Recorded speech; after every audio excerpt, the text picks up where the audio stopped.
Bu sadece bir kutu oyunu değil. Bu tasarımla, emekle ve sevgiyle ortaya çıkmış bir şey. Ve bu oyunu ben yaptım.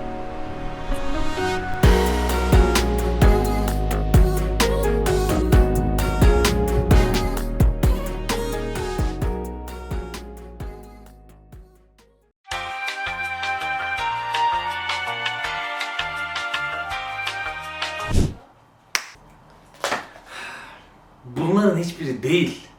Farklı bir şey lazım.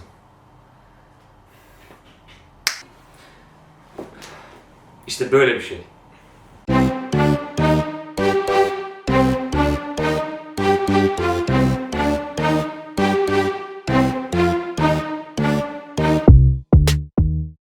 Evet, herkese merhaba arkadaşlar, ben Ufuk. Bu videoda kız arkadaşım ve benim için özel bir anlamı olan Azul isimli kutu oyununu bir nevi bizleştirerek baştan yapıyorum. Peki neden? Çünkü Oyun ülkemizde maalesef yok. Ve olan taklitleri de oldukça pahalı. O yüzden ben de düşündüm ve durum böyleyken neden yapmıyoruz dedim. şimdi merak eden arkadaşlar için çok kısa oyundan bahsedeceğim. Her turda sırayla ortadan kara taşlarını alıyoruz ve kendi panomuza yerleştiriyoruz. Tabii ki belli kurallar içerisinde. Turun sonunda da panomuzdan puan alabildiğimiz panoya geçiriyoruz taşları. Oyunun temel mantığı bu. Tabii ki bu kadar basit değil ama yine de çok anlatıp sizleri sıkmak istemiyorum. Peki oyunun kutusunda neler var? 5 farklı ikondan olmak üzere 100 adet farklı renkli karo taşı, 4 adet oyuncu panosu, 9 adet fabrika diski, 1 adet başlangıç taşı ve bir kural kitapçığı var. Fakat oyunda şöyle bir sıkıntı var. Genelde biz karoları aldığımız zaman yerleştirdiğimizde sabit durmuyor ve bazen yerleri değişebiliyor. Bu da sinir bozucu olabiliyor. Oyunu baştan yaparken bunu da düşünmem lazım. Çünkü oyun hem kullanışlı hem kompakt olmalı.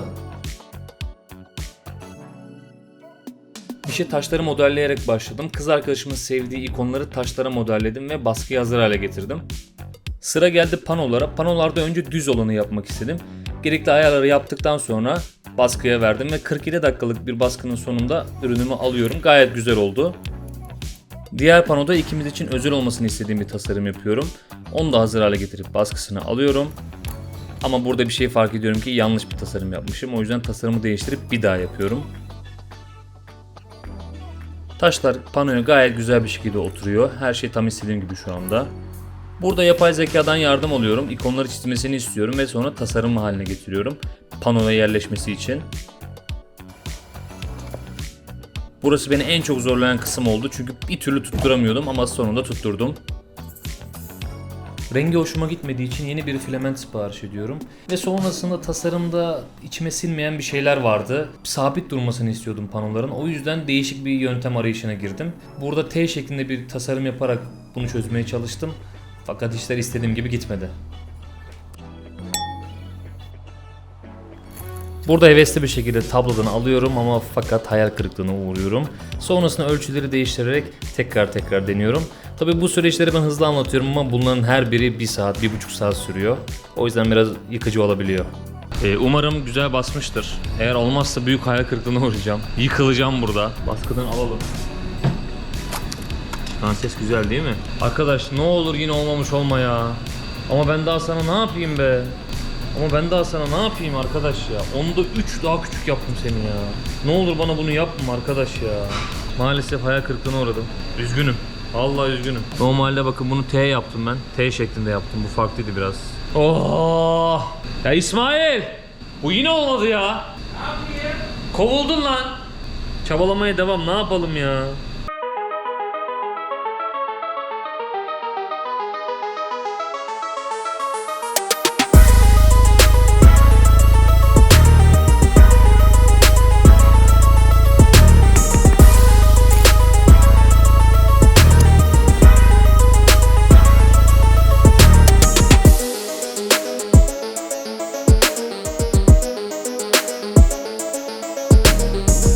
Yani muazzam diyemem.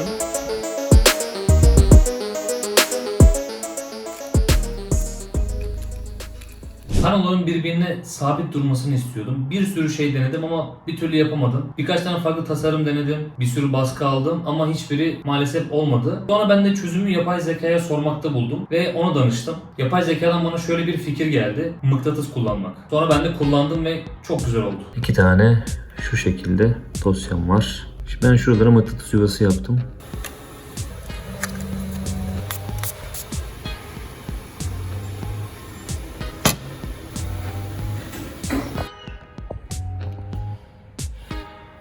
Bu videoda bolca emek var. Like at, abone ol. Adam ol. Evet, umarım bu sefer olur. Bunlar mıknatısların geçeceği yer. Bakın şuralar biraz ince kalmış. Şu an çok göremiyor olabilirsiniz. Ama şuralar ince kalmış. Yine de bir deneyebiliriz. Yani yapıştırıcıya gerek bile kalmadı desem. Ama böyle olması çok iyi değil tabii yani. Bakın buralar çatladı. Arkadaş bu yine uğraştıracak. Hangi tarafın doğru kutup olduğuna bakmamız lazım. Burası ters. Yani böyle olacak. Evet, ilk deneme. Şu biraz geride kalmış. Şimdi tabii bizim bunu yapıştırmamız lazım. Şurası o kadar ince ki. Şu kısım çok ince olduğu için maalesef yetmemiş. Bir de şunu bir tık daha böyle içeri oturtmamız lazım. Gerçi yapıştırmadığımız için de olabilir ama bakın olay şu. Gençler, şuralar çok zayıftı. Bu zayıflığı ortadan kaldırmak istiyorum. O yüzden yeni bir tasarım yapmıştım. Şimdi onları programımıza atalım. Bu sefer olacağına gerçekten inanıyorum. Canı gönülden inanıyorum. O yüzden bunu bu sefer dörtlü basacağım. Yani 2 kişilik. Haydi bakalım bismillah diyelim ve basalım. Sona doğru yaklaşıyoruz arkadaşlar. Son bayağı yakın.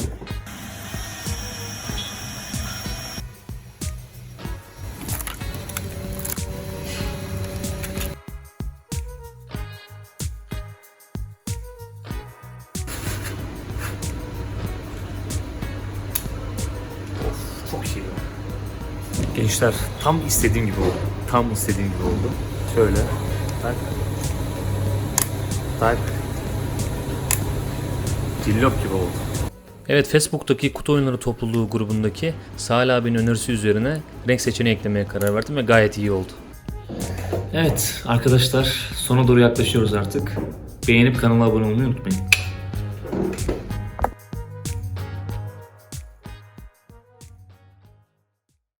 İkonların boyası da hazır olduğuna göre geriye tek bir şey kalıyor. O da kutu oyununun tasarımı ve baskısı. Yapay zeka ile yaptığım saatler süren çalışmanın ardından bir tasarıma karar veriyorum.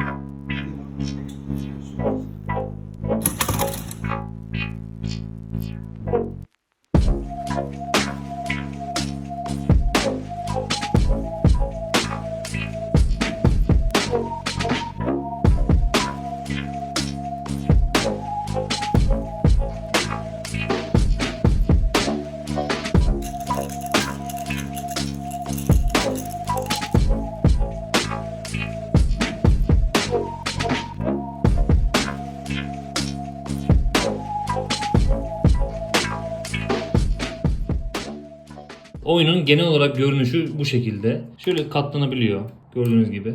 Tabii ki ben şu an öylesine dizdim ama taşlar da bu şekilde gözüküyor. Ortalardan taşları alıyoruz. Yerlerimize yerleştiriyoruz. Gördüğünüz gibi taşlar kusursuz yerleşiyor neredeyse. Buralarda da aynı şekilde. Buralar eksi puanlarımızın yazıldığı tablolar. Bunun tasarımını bilerek böyle yaptım. Farklı olmasını istedim. Onun haricinde burada yedek fabrika disklerimiz var. Oyunda yuvarlaktı. Ben bunu kare yaptım bilerek. Bu renk seçeneği ekleyebilirim istediğim şekilde. Öyle bir avantajımız var. Taşlarımız burada. Böyle tatlı, süper bir oyun oldu. Umarım siz de keyif almışsınızdır süreçten.